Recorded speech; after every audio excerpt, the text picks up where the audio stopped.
That's a lot of words. I wish Julie or Jenny get on. Well, we've got her picture back again. Okay, there she is. Can you hear us, Jan? Guess Can not. you get on with the phone?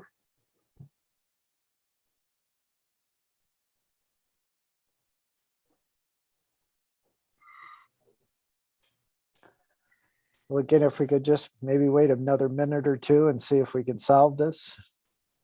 And to the attendees, we appreciate your patience. Thank you.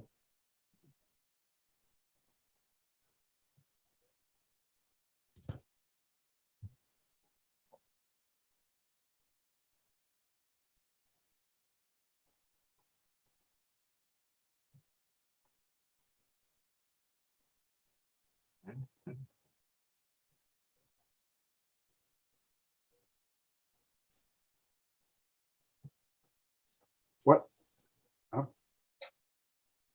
Oh, she changes clothes all the time. Right.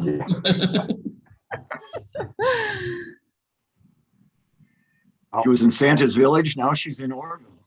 No, still don't hear.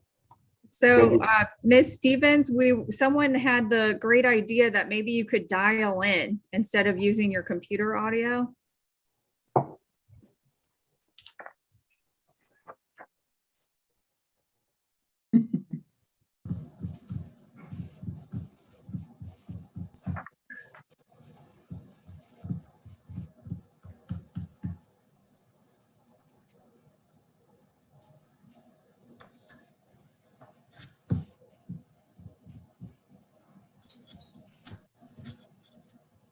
And Robin, do you know if she's gone to the lower left corner as Mr. Bockert had mentioned? And oh, you have. And so does it say your laptop speakers, both for microphone and speaker? The upper, what's in the upper right corner?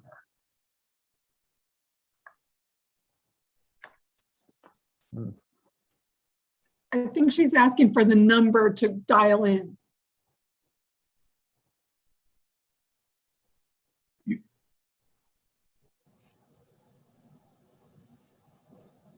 Oh, geez.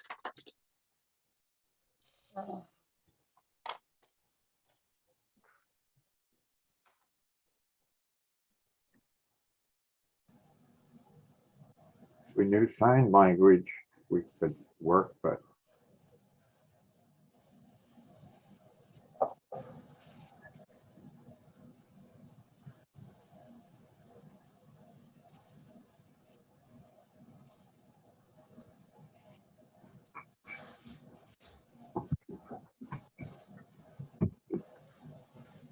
All right, Ms. Stevens, the number is 312-626-6799.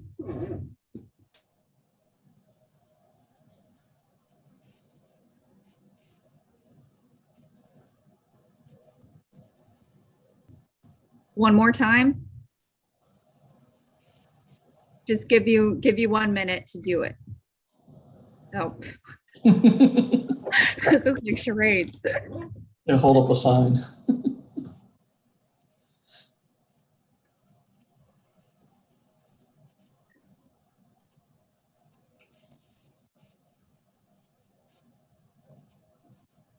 think she might be chatting with us.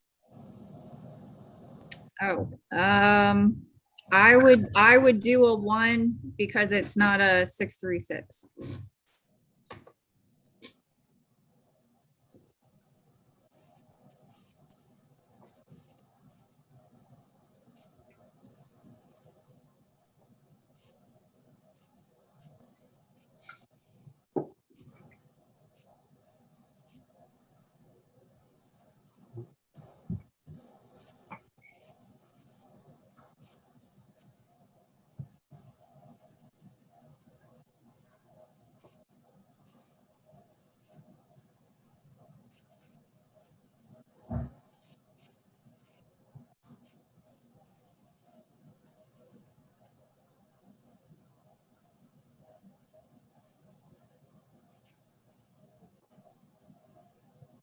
Well, the good news is she can hear us.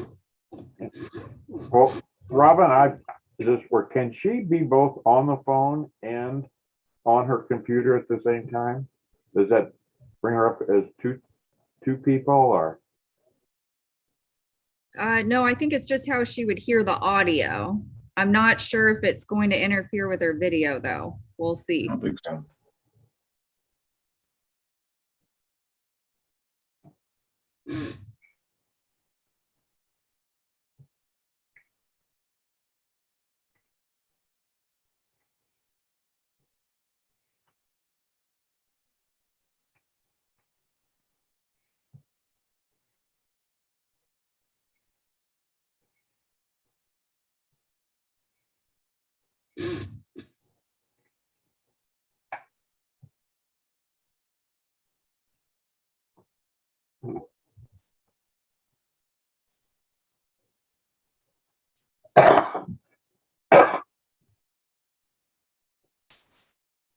Got something on there about busy signal. She said that there was a busy signal. Well, Mr. Scott, if you wouldn't mind, I think we need to proceed forward. We're Okay. about 10 minutes I'll behind. gladly step aside the minute Jan can get her voice. Thank you. And hopefully the commission members concur. If we could get started and see if we could resolve it while we begin the process. Okay, shall we yes, welcome and may please call the roll, Robin? Yes, sir. Commissioner Hensick. Present. Let's see. Oh, goodness. I had it right next to me. I apologize. Must be the night. It is just one of those nights. Okay, here we go. Vice Chair Stevens. And she is not with us currently, but will be. Trying to be here. Secretary Scott, Commissioner Hammond, Present. Commissioner Roughton, Commissioner Bockert, Here. Commissioner Rubis, alternate Adams, alternate Quarternick, Commission Liaison Broyles, Present. Council Liaison Nyan, sorry. And Council Liaison Jaxie. Here. Wonderful. We do have quorum. Very good. Welcome. Does anybody have any comments to start this out? If not, we'll go on to the approval of the minutes from October the 28th, 2021. Anybody have any comments on that, please? And I do. I notice the mistake you make is, Robin, is putting my name in there. Then I read the thing and find. So, in there,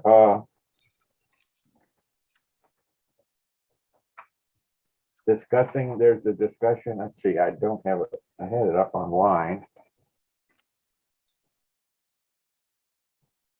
Which I don't anymore, I'm sorry.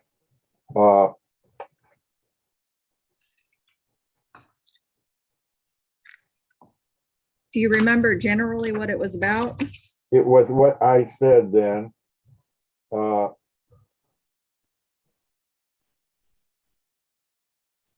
I said, there it is. Secretary Scott, Secretary Scott noted that most people would engage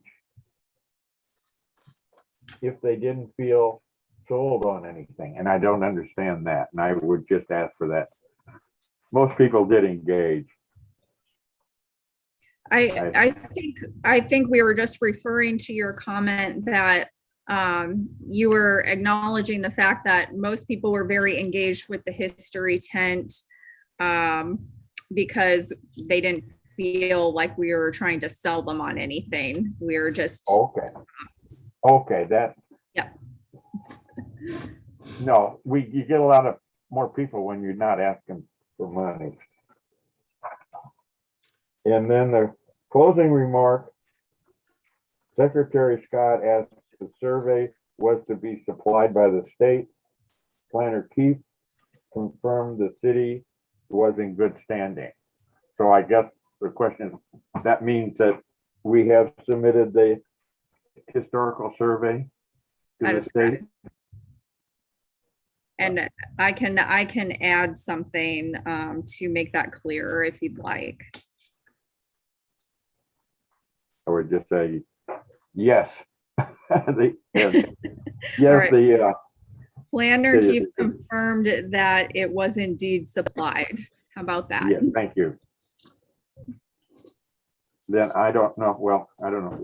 We need a motion to accept this, or any more comments? So move. Second, I'll second. you have a second? All in favor? Aye. Aye. Opposed? It's unanimous. Thank you.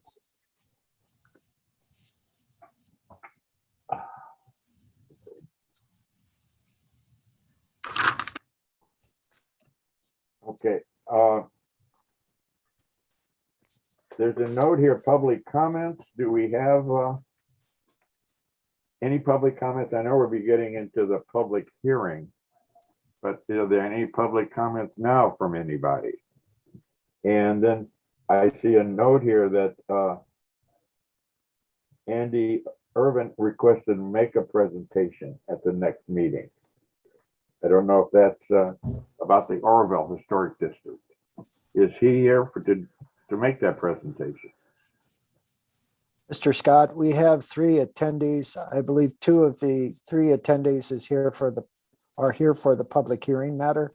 There is another attendee, Councilmember Clark. And if Ms. Clark would like to make comments at this time regarding any other item on the agenda, other than that is to be considered at the public hearing, if you use the raise hand feature, we'll promote you to a panelist and you can provide your comment. Ms. Clark has just noted she is here to listen. I'm here to listen at this time. Thank you.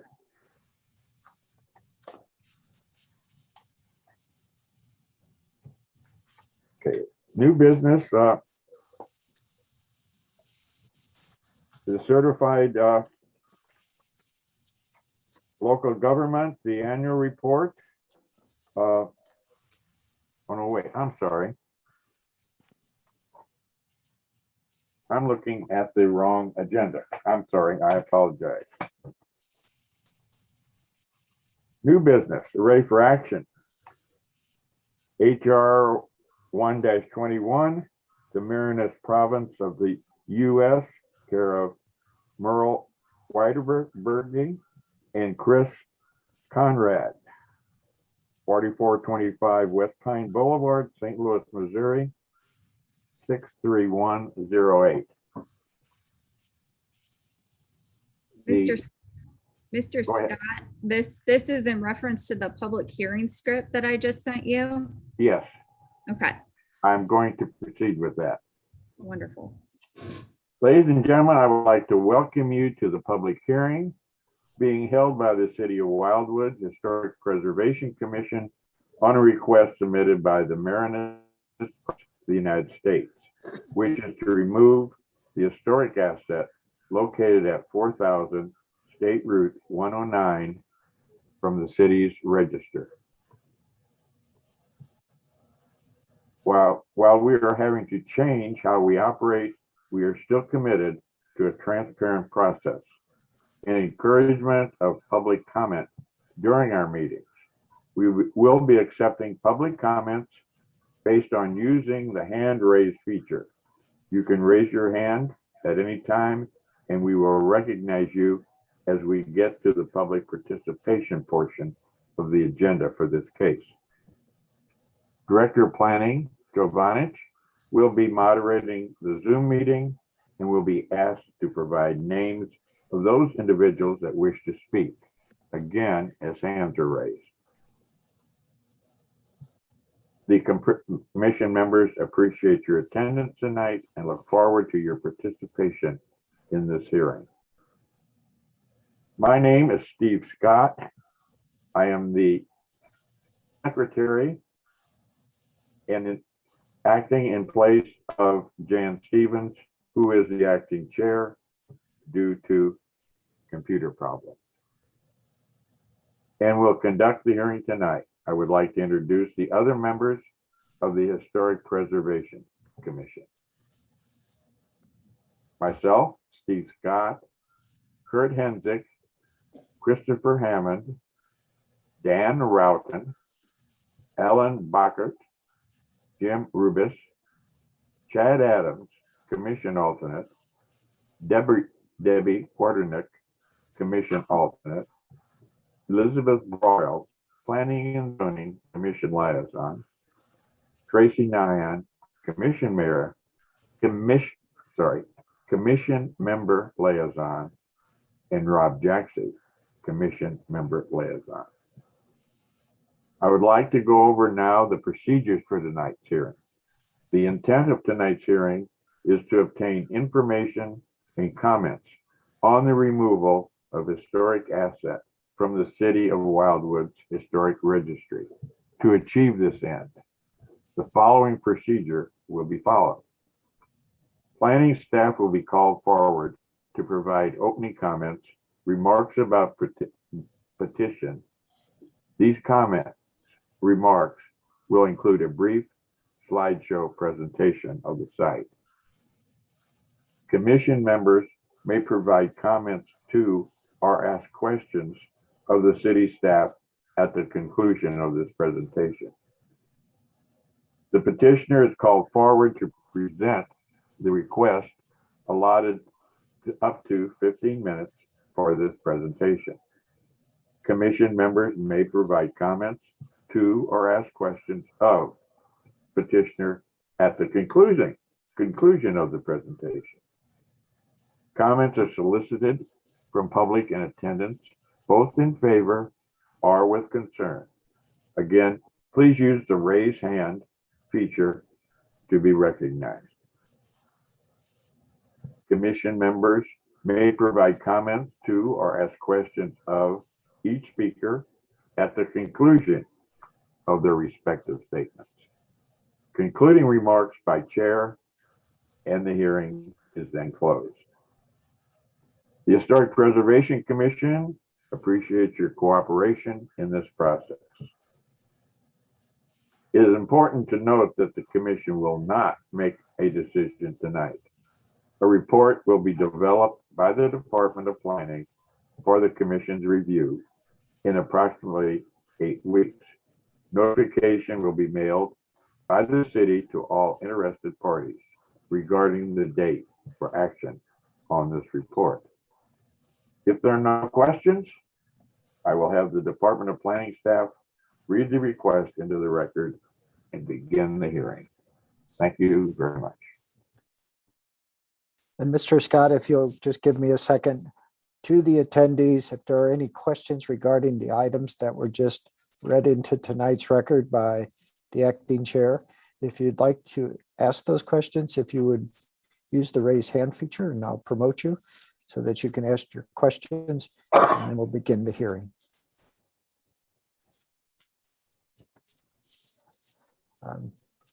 Ms. Stevens?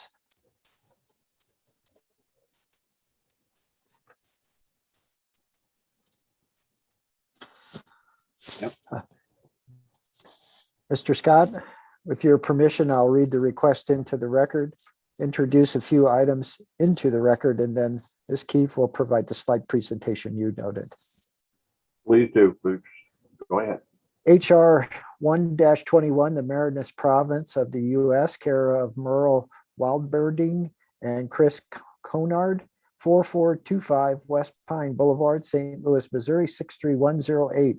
A request to remove a family retreat lodge, which is located at 4000 State Route 109, locator number 26V310045, known as Marycliff, formerly Woodcliff, circa 1905, per St. Louis County tax records, circa 1891, per City of Wildwood's Historic Building Inventory, survey 2014 to 2015, updated July 2019, page 120 of 343 from the city's historic register. The tract of land is zoned NU, non-urban resident district. The property owners have applied to rescind the Wildwood Historic Registry designation, ordinance 2475, noting the original plans to renovate and preserve Marycliff are no longer feasible. The owners are entitled to remove the property from the list, given the designation was not in conjunction with a historic zoning district or overlay, or in conjunction with an ordinance expressly granting economic or regulatory incentives. This particular property is located in Ward 6. And again, as mentioned, the Department of Planning would like to introduce into the record regarding this hearing, the City of Wildwood's Master Plan, Chapter 440 of the City of Wildwood Municipal Code, which governs the Historic Preservation and Restoration Code, the file that has been developed and maintained by the Department of Planning relative to this request, and all contents contained therein. And then finally, any testimony, exhibits, plans, plats, or other items that are offered as part of tonight's hearing. And thank you. And again, Mr. Chair, I believe Ms. Keefe is ready to move forward. Please do.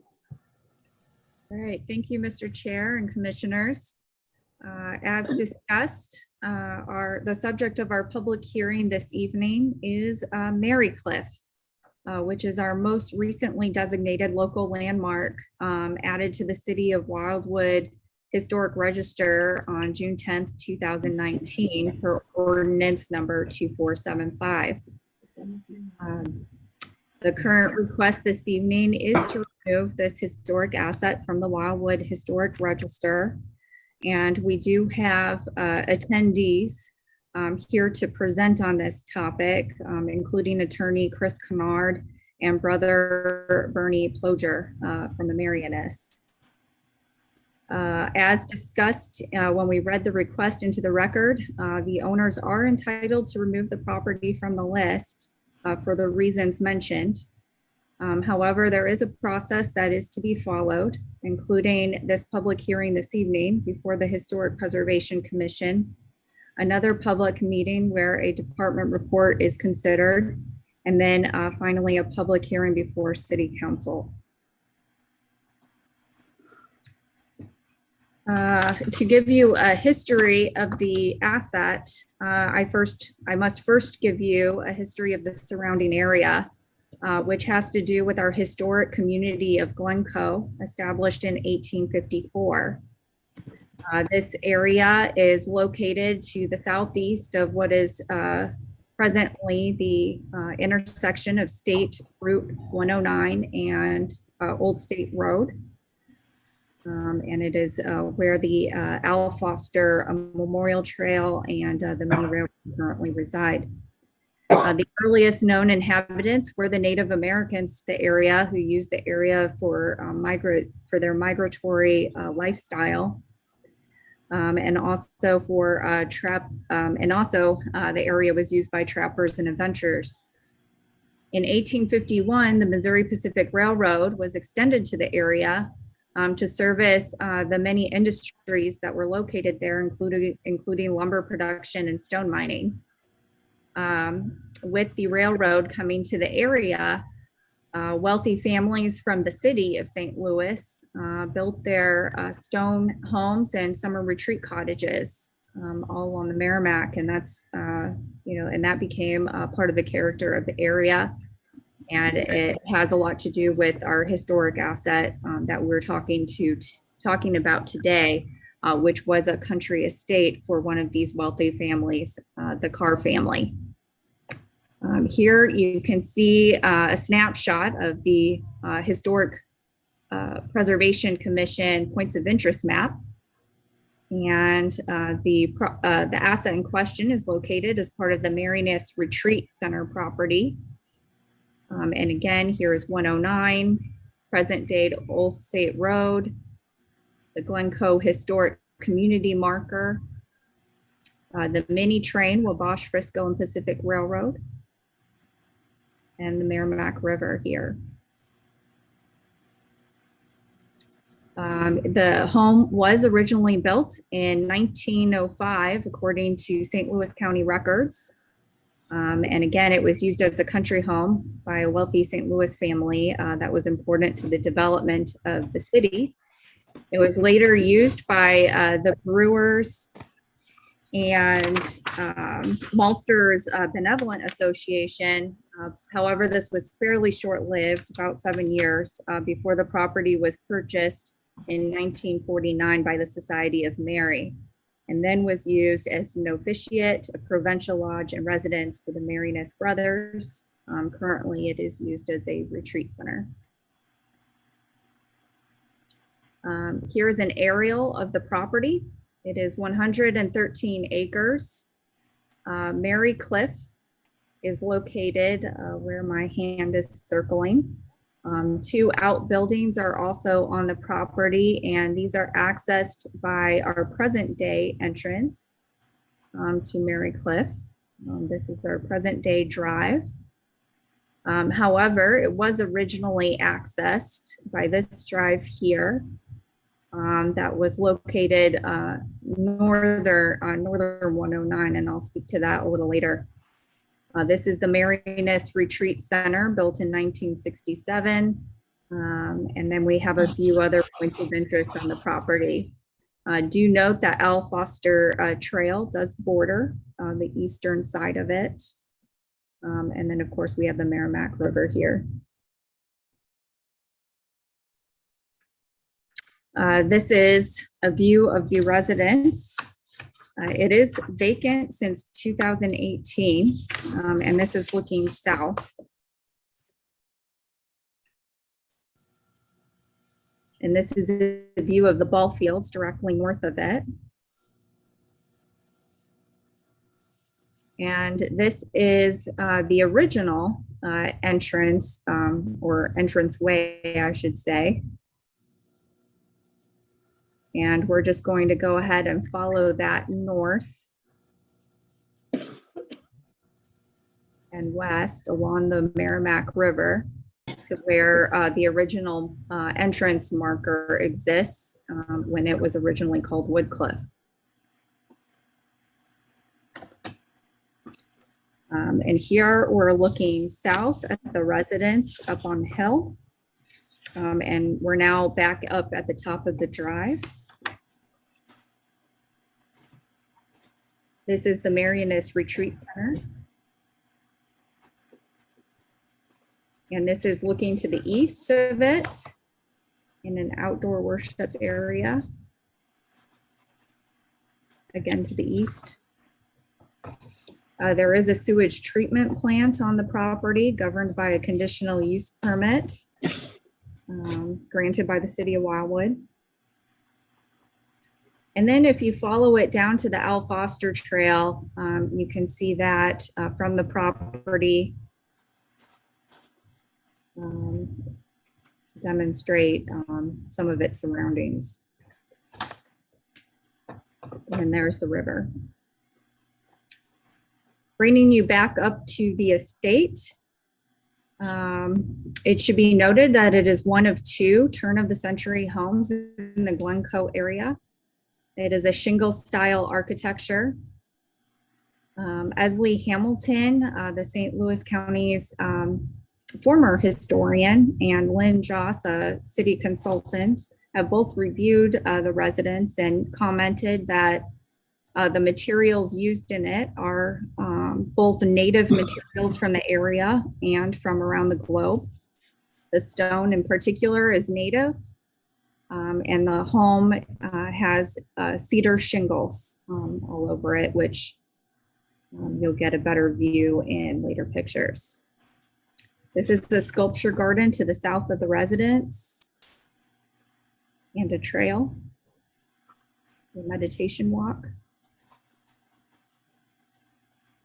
This is looking east, south of the residence. If you wanted to take it off of the historic registry.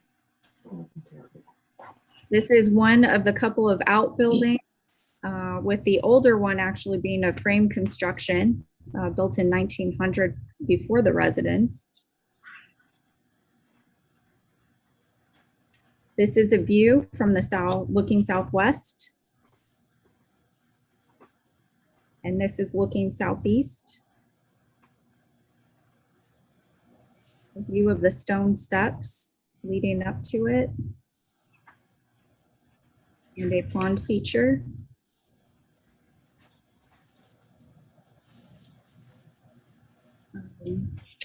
This just depicts a stained glass window.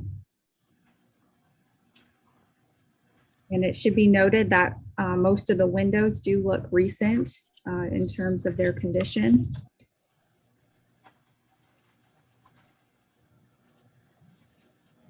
And this is the view of the residence looking east.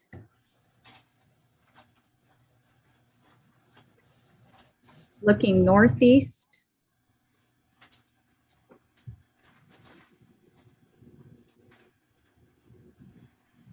And then this is looking northwest, where the light really captures the color of some of those cedar shingles. This is an outdoor arbor structure that was added to the eastern and southern borders of this concrete patio that was originally used by the Carr family as a tennis court. Below this structure is actually a storage room that was used in the past for grain and animal storage, though our assistant director was excited about the prospect of secret tunnels. Concrete, this is a better view of that concrete patio, which is now used as a basketball court. And this is a closer up view of those shingles. And this is looking southwest. And then finally looking west at the residence. If you have any questions, Director Vunich and I are now available to answer them. Thank you.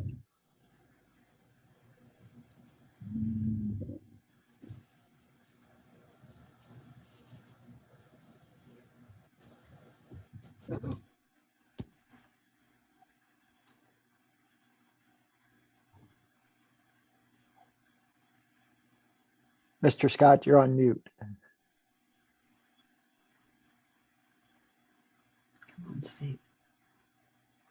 Thank you. The picture of the stained glass window, was there not a lot of, who was the brother who was out there that did all that work? I mean, there's quite a bit of his work in that building, and I believe it's the stained glass, and some of the artwork inside was done by him. And his name escapes me right now. Mr. Scott, if I may, the two representatives for tonight's petition are on screen now and are panelists. And with your permission, I'd like to have them introduce themselves, and I'm sure they can answer that question. Thank you. I'm Chris Connard, and I'm acting on behalf or speaking on behalf of the Marianist province of the United States. And then you can see on your screen Brother Bernie Plager, who's representing the Marianists tonight. First, I want to thank Joe and Robin. I'm here in Ohio, and the staff at Wildwood has been tremendous to work with, very professional, and really speaks well for the community in which you live and the service they provide. I work with a lot of public servants and get around it, so I know good quality people when I see it. So thank you.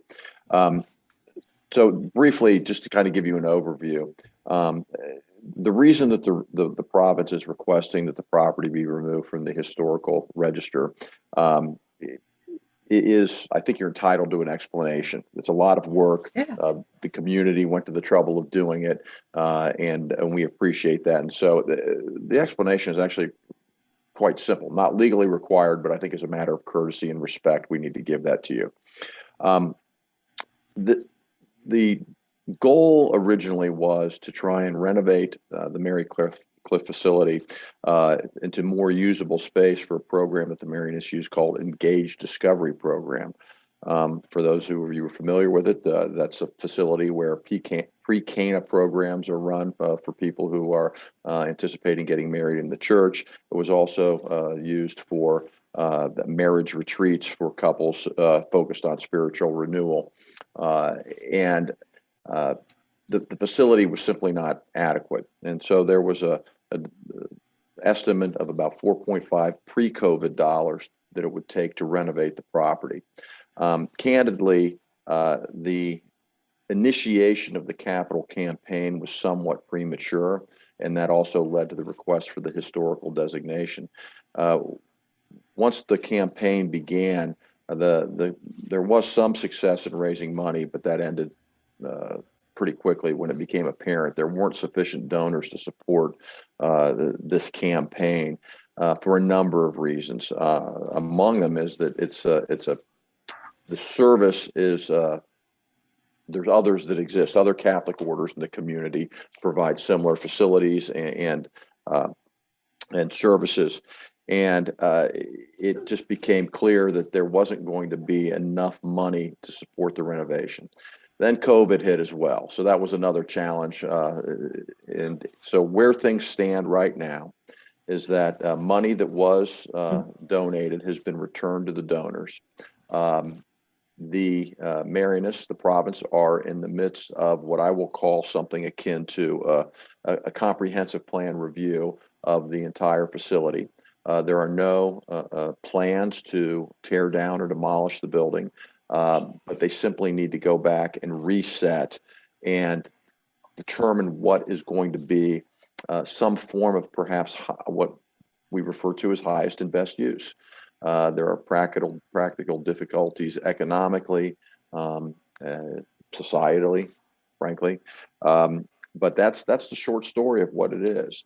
And Brother Bernie is leading the discussions for that critical analysis. It's going to be done, and it's going to be done carefully. It's going to be done thoughtfully, and I think it's going to be done respectfully to protect any historical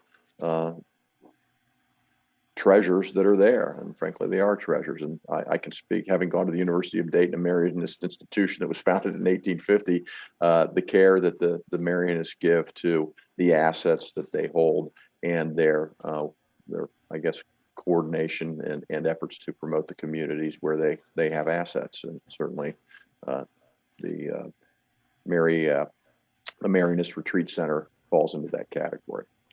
That's a beautiful piece of property, and lots of wonderful things that happen with it, and maintaining and respecting that green space and the facilities there is I think it's an asset to the community, and one that will be dealt with thoughtfully. So that's really all I have to say. Again, as a matter of law, this is a kind of a pro forma process, but we felt that we needed to do this as a courtesy for all the hard work and consideration that was done, and know that this property is going to be treated with respect.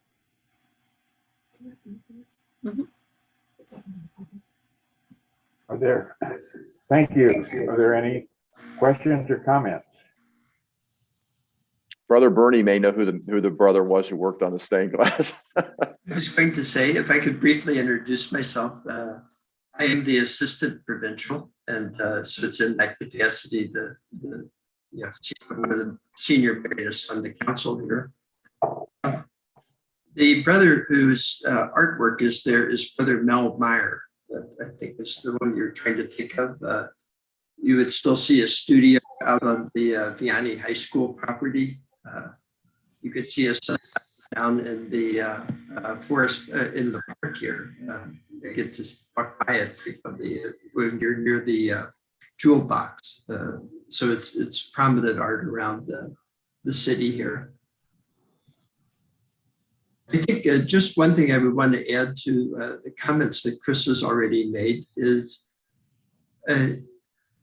when it became clear that the fundraising was not going to be successful, and the previous director who made the presentation to you, Jim Ford, understood that this was the case, and that in a manner of speaking, our retreat centers, not just Merck, but we also have a center in Dayton, a center in Texas. These were not unlike the hotel industry affected by the pandemic. The gathering in groups, and so on. And it became clear that we were going to have to try to reduce personnel costs during that time. In an amicable parting, Jim offered his resignation. With that, a couple of the others that were at retirement age decided this would be the time to take retirement. So it was only 2 weeks ago that we had the blessing of the new administrative team. And so it's really going to take them some time to get their feet on the ground, to take the comprehensive look that Chris described.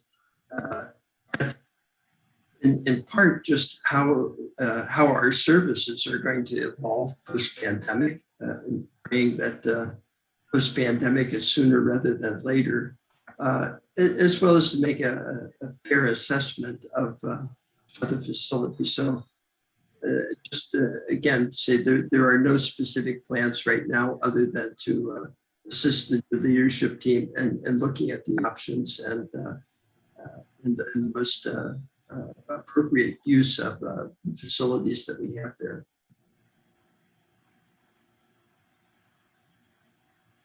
Thank you. Any other comments? I'm looking for hands raised. I guess my comment is, I'm sorry.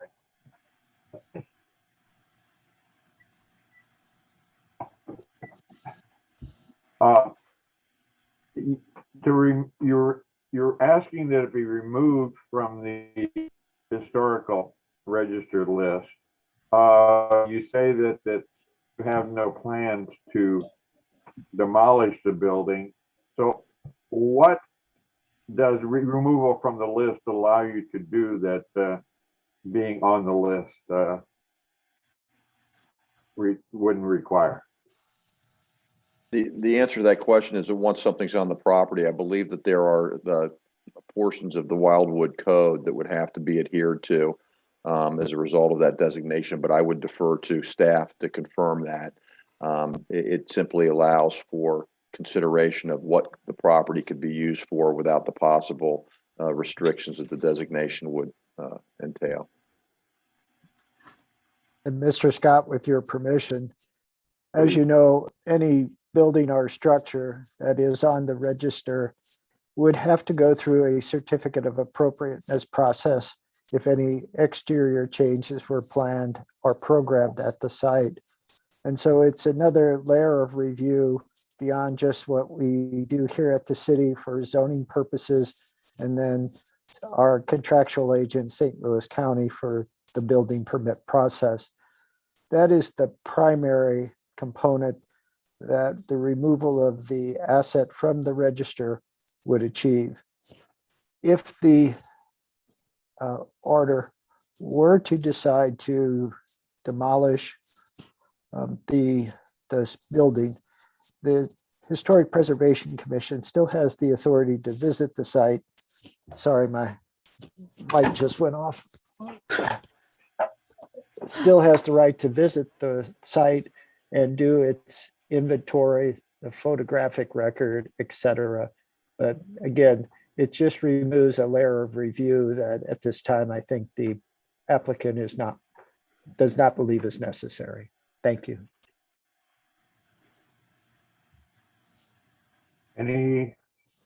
Anyone else?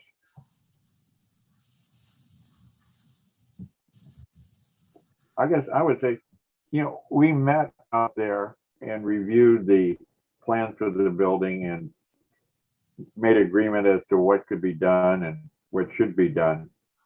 And I think should it remain on the register, we would be quite willing to look at any other modifications or mothballing features or anything that would help protect and retain that building. I mean, I just hate to see it sit there and fall apart and then be demolished.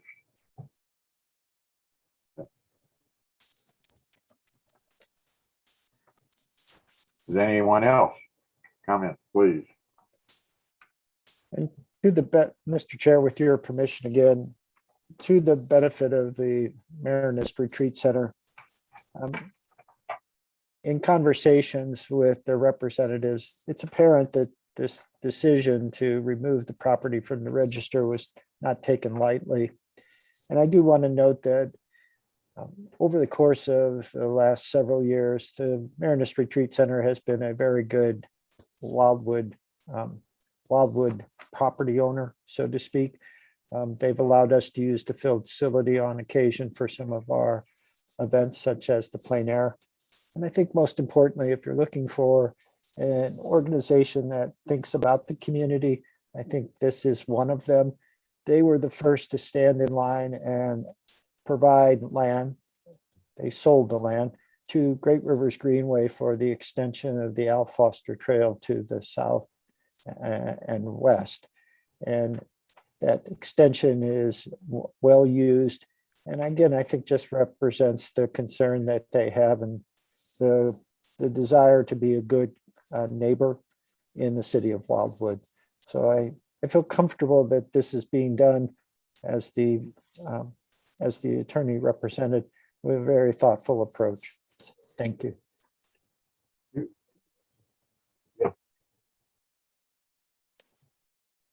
I've followed my place here. Do we need any comments, I guess, from the public? Is that what we should ask for now? Yes, sir. And we have one attendee, Councilmember Clark.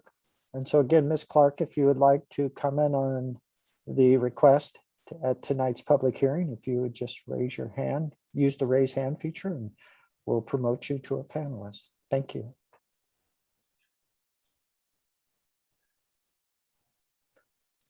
Mr. Scott, I do not see the raise hand feature, so the department will respectfully request a motion, second, and a voice vote to close the public hearing. Thank you. Thank you. Is there a motion to close the hearing? If not, Mr. we'll have- Chairman, I reluctantly move that we honor the request. Well, we're not ready at this point, I do not believe, to make this decision. Is that correct? What is our, would you go over the procedure again, please, Joe? Certainly, Mr. Scott.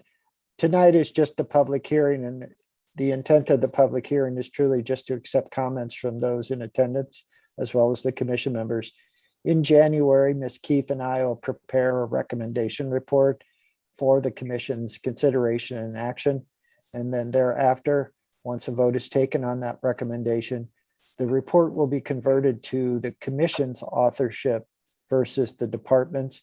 And that is what will eventually go to city council for their receipt and filing. And so tonight, we're just closing the public hearing with the requested motion and voice vote. Thank you. Thank you. So move. Thank you. Is there a second? Thank you, Jan. All in favor, or is there any comments? Any hands? All in favor? Say aye. Raise your hand. Thank you. All opposed? There are none. Thank you. I believe that concludes the public hearing. We thank Mr. Wall and Brother Plager. Thank you very much for your presentation and attending. Thank you. So procedurally, is there a motion that follows this request? Yes, there will be a motion based on the recommendation prepared by the Planning and Zoning Commission or the staff. Does that happen tonight though, or does this happen at the next step? It would be the next step, as I Okay. believe, Joe, if you can confirm that. That is It will correct. be at Mr. our Staff. January meeting. Okay, There very good. will be no more meetings in December. All right. Well, thank you very much for your time and your efforts and the opportunity to allow us to share with you the information. Have a wonderful holiday. Happy New Year, and be safe to everyone. Take care. Thank you. Good Thank night. you. Merry Christmas to you. Thank you. And Thank you, Brother- gentlemen. And my thanks as well. I appreciate your understanding of our request. And have a good evening and a Merry Christmas. Merry Christmas you. to you. Thank you. Bye.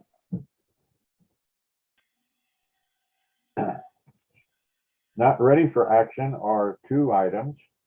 One is discussion regarding the age threshold used to determine the qualifications of as historic.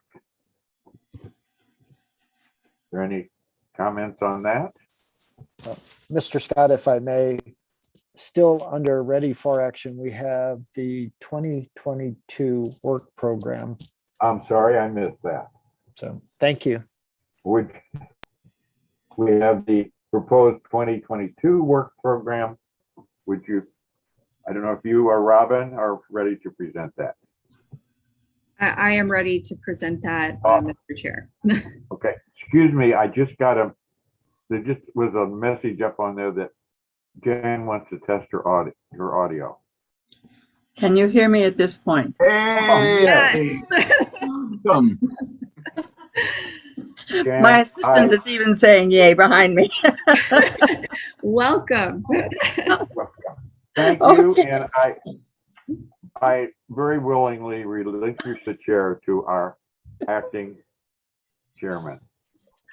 Thank you, Steve. You did a great job, and I'm applauding you. So now we are ready for the overview, of the work program. Robin, I think you're taking that. Yes. So as you may be aware, the Historic Preservation Commission has been doing an annual work program since 2018. And typically what happens is the department creates said work program, proposed draft for your review in our December end of the year meeting.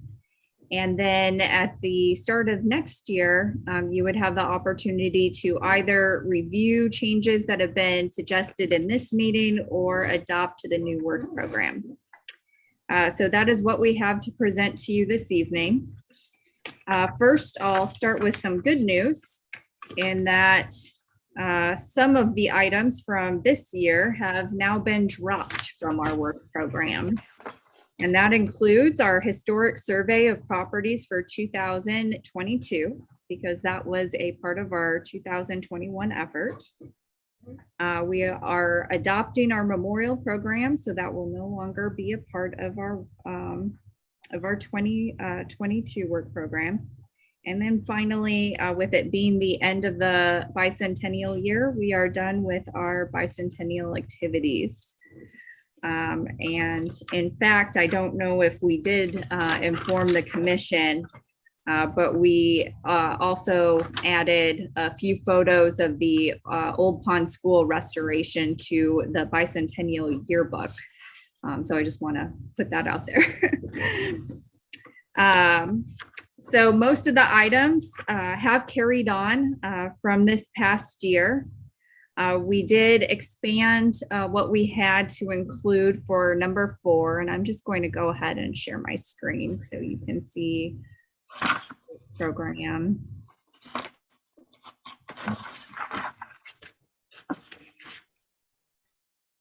Here we go.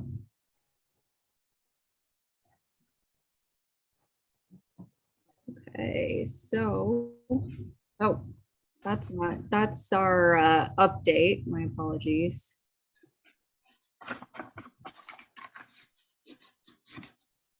Okay, well, that's not our new work program. But one of our new additions is that we are going to do a complete redesign of the points of interest map this year, as agreed, to accommodate some of the limitations in its current printing size. Most other items are going to stay the same, but we are adding 3 proposed new items, including the review of the historical aspects of the Yost Estate property, now that we have acquired it. It was also discussed at our last meeting that the group perhaps might take on some targeted outreach activities to youth regarding the history of the Wildwood area. And we talked about potentially reaching out to Park Visitor Center and local school districts or local schools. And then finally, it was suggested by the department, given our recent city proclamation and presentation from the Westland Acres community, that we might reach out to them and explore if there's a way to partner in celebrating their 100-year anniversary, which was celebrated in November 7th of this year. So with that, I will turn it over to you for comments on what is currently proposed and if there may be any changes or additions. Thank you. Thank you, Robin. Does anyone have any comment or question as Robin has presented for us?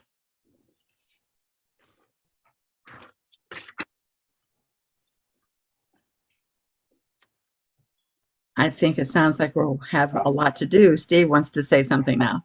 Okay, yeah, if I could, I guess you mentioned of the outreach, I think, and this, I guess, comes up later. I think this is can be closely tied in with the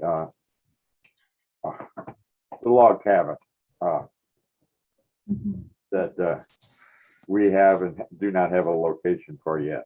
So I really think we need to work on that and how we can use that and know how we can use it as outreach before it's re-erected. And that is in fact on our work program for next year. That's in log cabin. I'm sorry. I had a brain freeze there. I think we all understood what you were saying. Yeah, thank you. If there are no other questions, may I have a motion to accept this new program? I move to be accepted. Is there a second?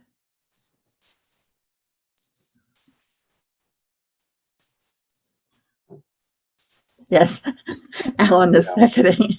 Looks like I'm not the only one that had some problems here this evening. Is there any other discussion? Okay, all those in favor? Or Robin, do you have something? No. All those in favor, raise your hand. Thank you. Anyone opposed? Okay, the motion has carried. Thank you. There we go. Work to be done. So then that brings us to old business. The first item is the annual reporting process. Robin, you did a fantastic job. Would you like to address it? Thank you. Absolutely. So we have, in fact, submitted our annual report for this year. As noted, it was a changed format from prior years. They made it very formulaic for us, which made it a fairly easy task for me to accomplish. They have confirmed receipt. Everything looks good. So I thank you for your review in November and apologize that it had to take place outside of our typical meeting. But I appreciate that you're willing to do that in between meetings and give me your comments. So thank you. Well, thank you. I was very impressed with the work that went in. I know it was a compilation of a lot of people's work, but I was quite proud in reading all the things that have been accomplished. So we have a high standard to follow for this next year. You're all doing a wonderful job this year. And I'm sure next year will be easier for you, Robin, when you're on the scene the whole time instead of just a few months. The nomination form for the Champions of History Recognition. Joe, do you want to address the concern that I had mentioned to you? Yes, ma'am. I'll do that as part of the overall presentation with your permission. Very good.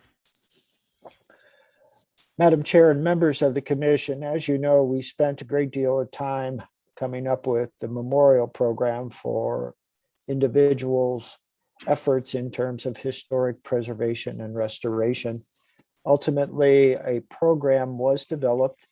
The Historic Preservation Commission adopted it, and the adopted program was then forwarded to City Council.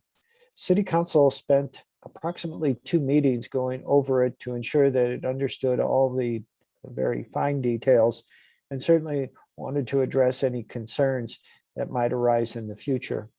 Ultimately, the City Council endorsed the memorial program with a statement that let's see how it works. Certainly, as we receive nominations, then we can proceed forward and see what might need to be fixed, altered, or added, etc. So that has been completed. Madam Chair, Ms. Stevens identified today that in the categories, we've identified a period of time for one of the levels of recognition, and it is 8 years as a member of the commission. And she caught an error on the part of the department.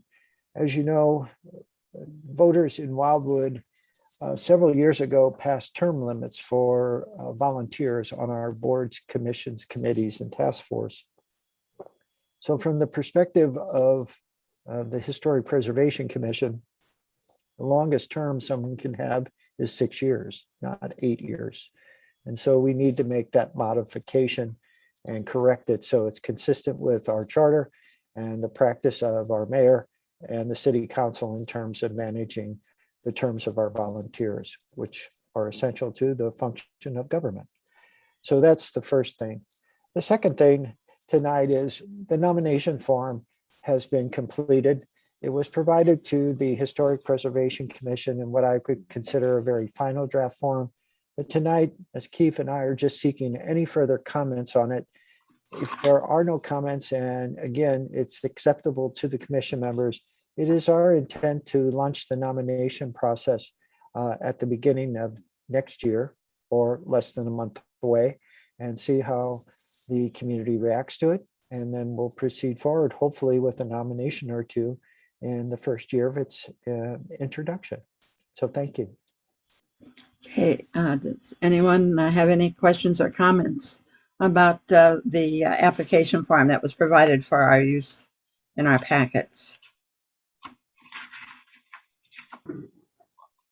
I guess Yes, Steve. my only comment would be listing the requirements for city officials and that those be suggestions. Somebody may not meet any of those things, but have done something extraordinary that warrants recognition. I would not say you have to check off one of those items, but those are suggested items that we consider. That would be my only thought.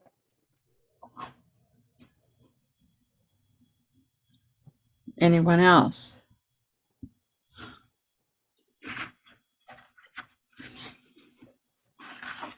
Well, Madam Chair, what I would like to do is, obviously, we have to correct the term, so to speak, for the levels of recognition to be consistent with the charter.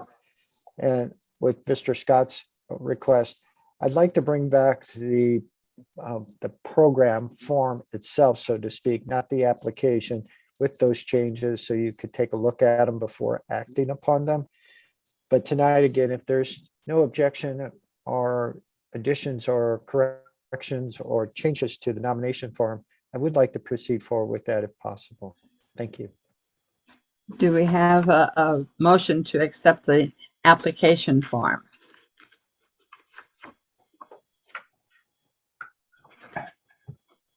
I can't make a motion. I'm sorry, what is the motion? What is the motion? I didn't hear that. To accept the application form. The last part of it. I move that, so move that. Steve has moved that we accept the application form that was provided in tonight's packet. Is there a second? Second. Alan has seconded. Is there any other discussion on this? All those in favor, raise your right hand or your just a hand. Aye. Thank you. Are there any in opposition? Okay, the motion has passed. Thank you very much. And so then Thank we'll you. come back with the categories corrected for our next meeting. Yes, ma'am. Thank you, ma'am. Thank you.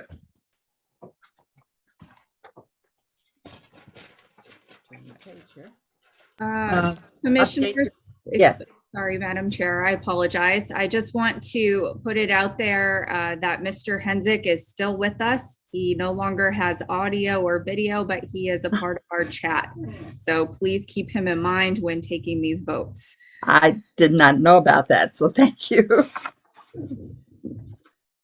Okay, the update on the work program. Well, again, thank you, Madam Chair. Madam Chair and members of the commission, as we've done each month this year so far, we have Ms. Keefe and I have provided you an update relative to the current work program.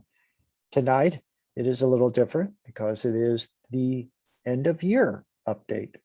So we'll be moving out of 2021 into 2022. And with your action tonight, we do now have the work program for 2022. Tonight, I just want to highlight a couple of items on the list, not necessarily going through each one of them, but certainly if there are questions on any of them, Ms. Keefe and I will do our best to answer them.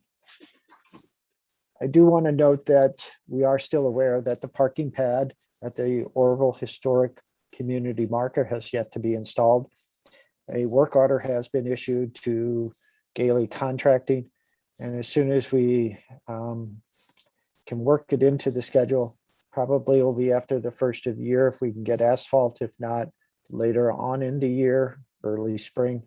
But certainly it is a priority and we want to get that completed as quickly as possible.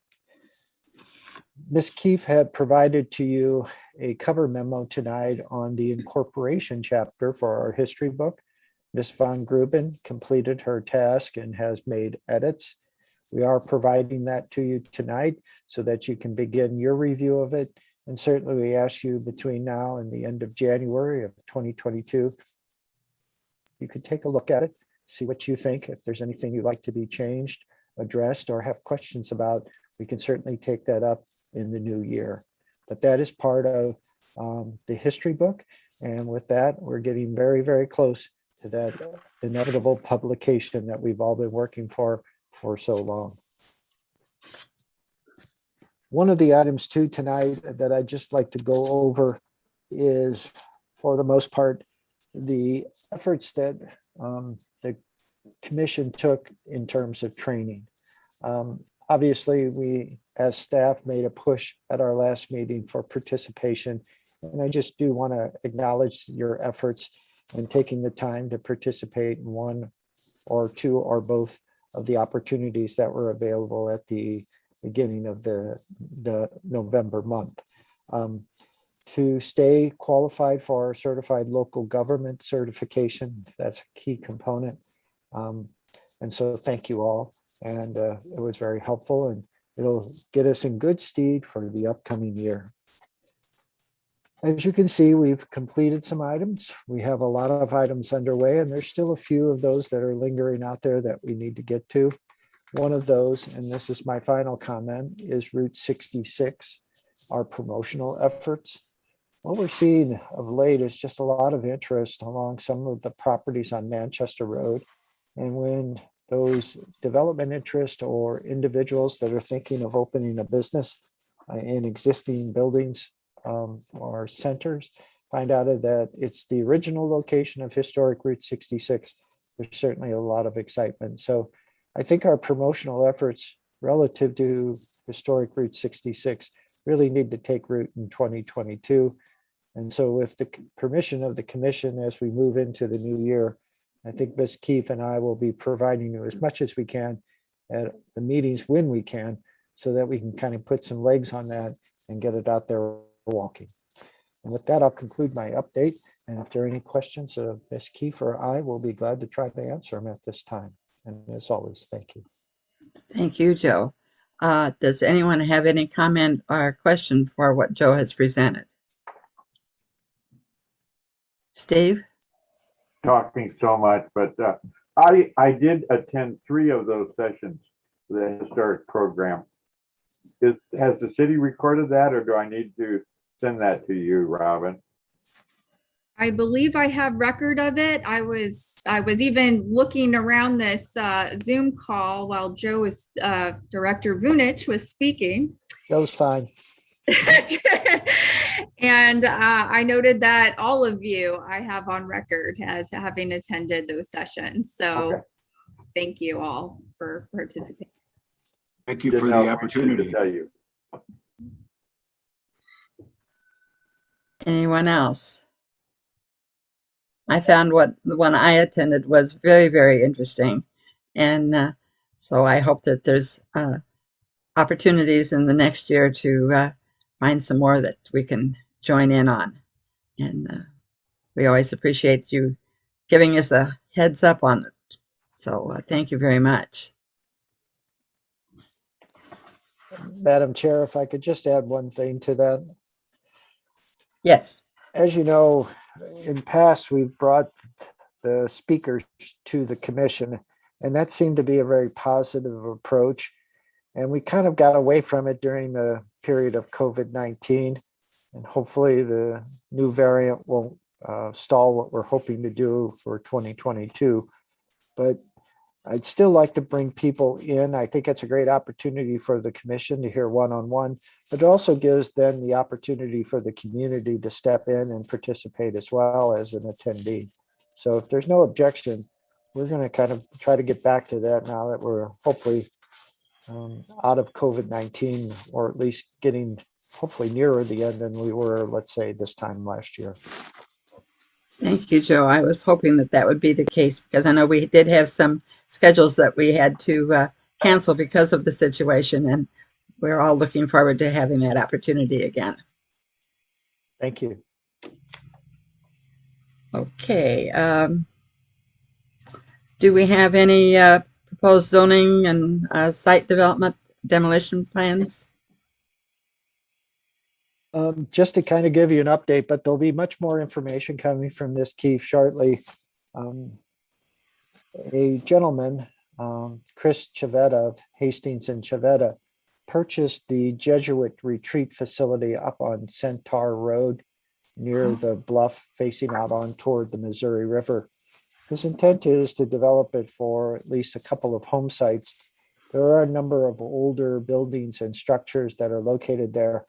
And before he makes decisions about demolition or retention and restoration, he would like to actually do what I would consider a pre-visit by the commission to the site. It's a beautiful site. I think you'll enjoy the trip. And so he sent, Mr. Chavetta sent over some information today to kind of help us, help Ms. Keefe and I put together a package for the commission members. So when we do visit, we're not going there, so to speak, blind. So that'll follow up here shortly, but that's the newest thing that's kind of percolating out there right now. Thank you. Okay, thank you. We always enjoy those site visits, so we have a better understanding of what's there. So we'll look forward to hearing from Robin on that. So that is the only thing under that category, correct?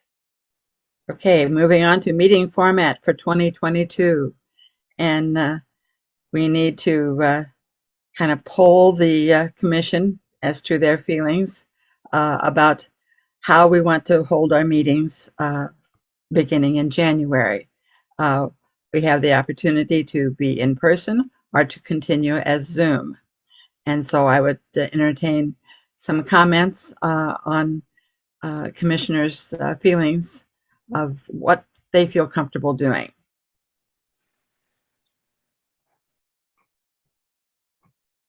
Yes, Steve. Would like to meet in person. I find it quite awkward. I'll wear a mask. We can sit 6 feet apart. I've been vaccinated and got my booster, so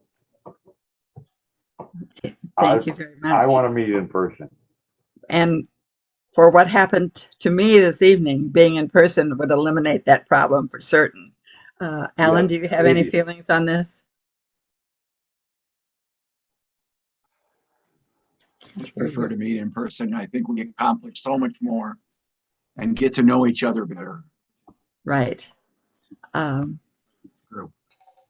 And our person who can hear us but cannot communicate verbally, do you have any comment that you would like to write in chat?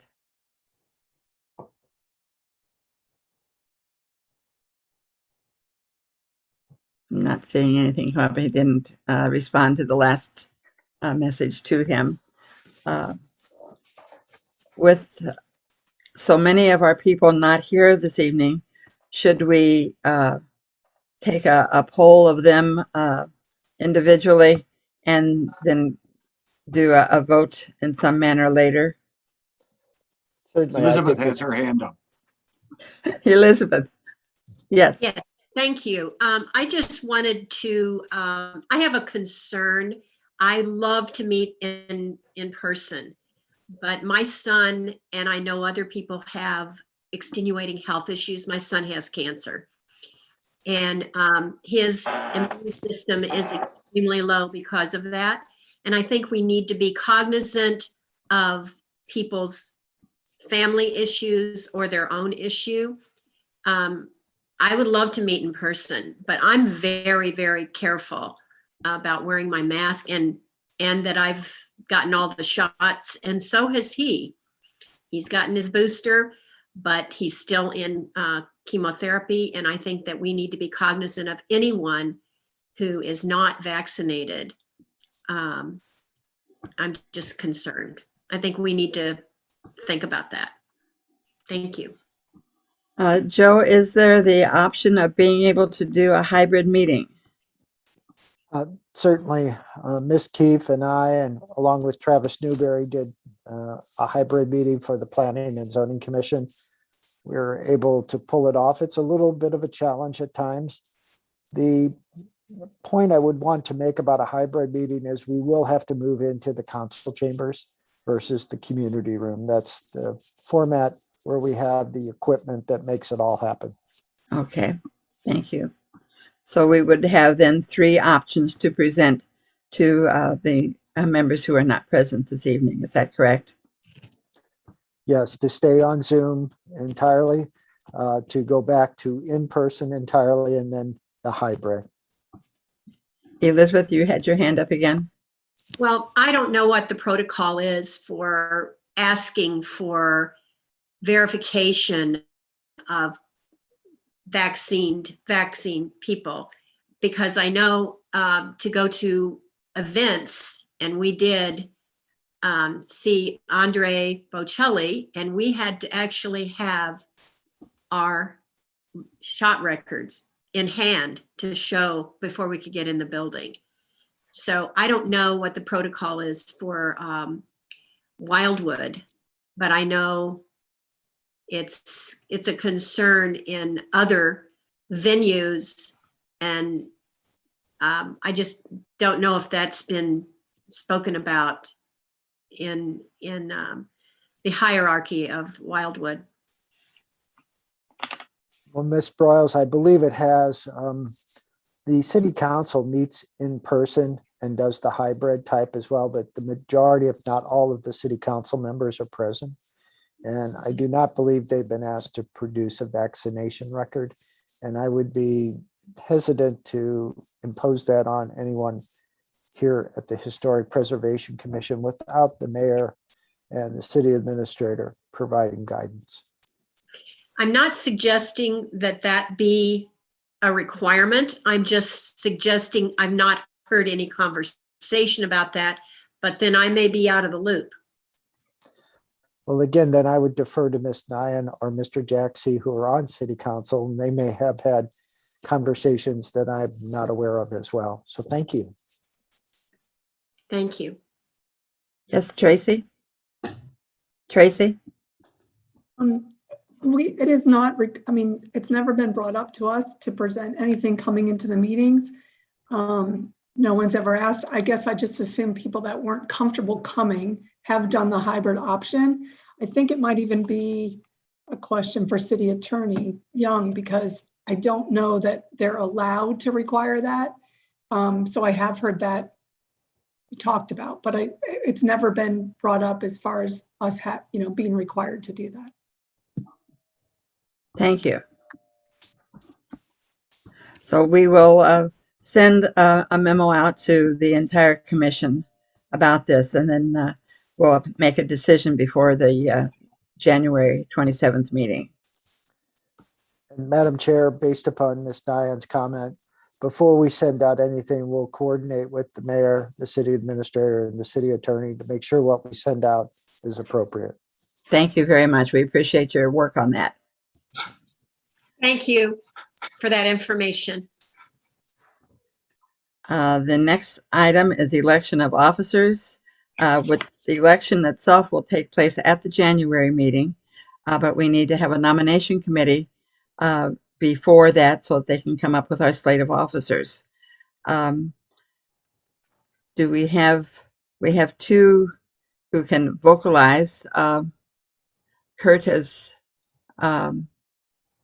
responded now to what we were just talking about.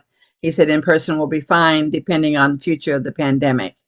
So Kurt will ask for you to be able to respond to this as well. We do need to have a 3-member nominating committee. So we have 2 here this evening who are eligible to be on the committee, and we need a 3rd one. Is Kurt eligible to be on the committee? Yes. May I ask that Steve and Alan and Kurt agree to be the nominating committee? We'll wait to hear on Kurt's response, but Steve and Alan, would you serve on the committee? Yes. Yes, I will. Okay, thank you. Yes. Well, hopefully we will get a positive response from Kurt as well. So the election itself, as I said, will be at the January meeting. I'm speaking about the January meeting. Yes. Oh, excuse me. Okay, we have this committee. Is the committee to present a slate at the January meeting? Yes, and I believe you will work with Robin in coming up with that slate. Isn't that correct? I'm thinking back to last year when the committee met with Kathy before the January meeting, and then they presented the slate at the January meeting after conferring with her. So is that correct, Robin, that they will be conferring with you? That is fine with me. Okay. If you'd like to meet with me before the next meeting. And Madam Chair, what we'd like to do is join the volunteer for the committee. Okay, so it would be Steve and Alan and Kurt and conferring with Robin. And the December meeting would be during the holiday week. So I'm ready to entertain a motion that we cancel the December meeting. And I so move. Alan has moved that the December meeting be canceled, and Steve has seconded. A vote, please. All in favor? All those in favor? Anyone opposed? Thank you very much. So our next, yes. Can we wait for Mr. Hensick to respond? And Mr. Hensick, if you could just give us a yes or no to cancel. That sounds like a yes. I concur, Mr. Scott. Thank you, Mr. Hensick. Thank you very much. So our next meeting will be January the 27th. I'm sorry I had the problems at the beginning. So I'm assuming that you followed the agenda and I just missed part of it as I was trying to get things straightened out. So I think we have covered all of the items for the evening. Anyone have any comments as we close? If I could, go Steve? ahead, Joe. No, Mr. Scott, you're a commissioner. I'm not. So, Okay, well, no, you had mentioned bringing people in to speak, and I think I'm all for that. And I think it's our position to preserve these buildings and to be able to help the people reuse their buildings and adapt them and to not tear them down. And I think maybe working with Moshipo and help from them as to what are the things that can be done with an existing building. I've been meaning to bring in some photographs, but if you drive along out in Pacific, when you take Highway O into Pacific and you enter Pacific before you hit Main Street, old Route 66, there are several houses there that have been little square bungalows. There's one that has been added on to, and I think if we can do that sort of work and retain the existing, I think it'd be great. There's some other existing bungalows there that haven't. It's a good little snapshot of what is existing and what can be done to keep them up and what can be done to modify them. Then I just think we need help and be able to offer somebody advice as to how they can reuse their existing building, their existing residence.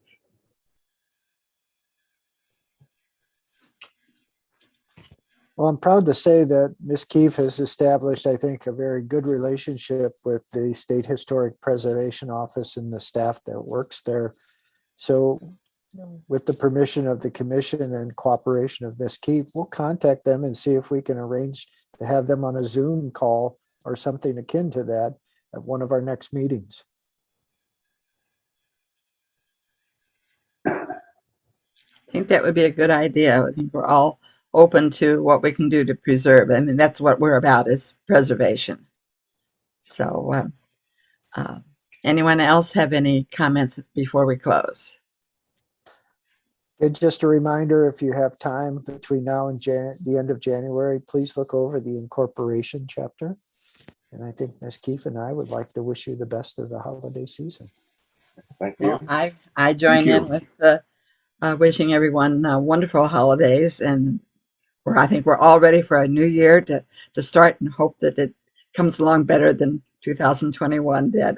Although, as far as our commission is concerned, we were very productive, and I thank everybody for all their work and interest in what we're doing. So thank you very much. Are there any other comments? Thank you for fixing your audio. I have my daughter to thank for that. I don't know what she did, and hopefully I won't have to have that problem anymore. So I'm ready to entertain a motion for dismissal for the evening. We're going to Steve, stay you all or night. me? Okay, I'll move we dismiss. And I'll second it. That's good. Is there any other discussion? Please vote. Merry Christmas. All those in favor? Aye. I And we'll wait for Kurt to give his comment back.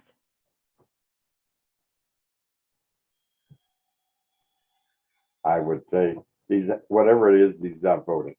yeah, he's been outvoted. So They have a great holiday season. Thank you. And we hope that the snow doesn't get too deep. We're late in getting any snow this year, so I hope it doesn't make up for it. Thank you so much, and I'm very sorry for the problems at the beginning. May I ask one question? Did I can't remember the gentleman's name from Orville. He did not appear this evening? Miss Keefe and I, along with several others, received an email from Mr. Irvine this afternoon saying he didn't think that it was time well spent, given the approach that was required. The approach was to talk during public participation versus being an item on the agenda. And so I Okay. responded back and just tried to explain that, there's items under your purview and there's items that unfortunately are not. And code enforcement and the municipal court are not two of those that you have a role or responsibility.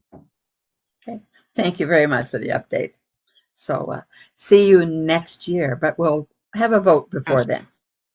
Thank you. I'll wait to hear from you, Joe, on what the others there on the staff have to say about our vote coming up. Thank you.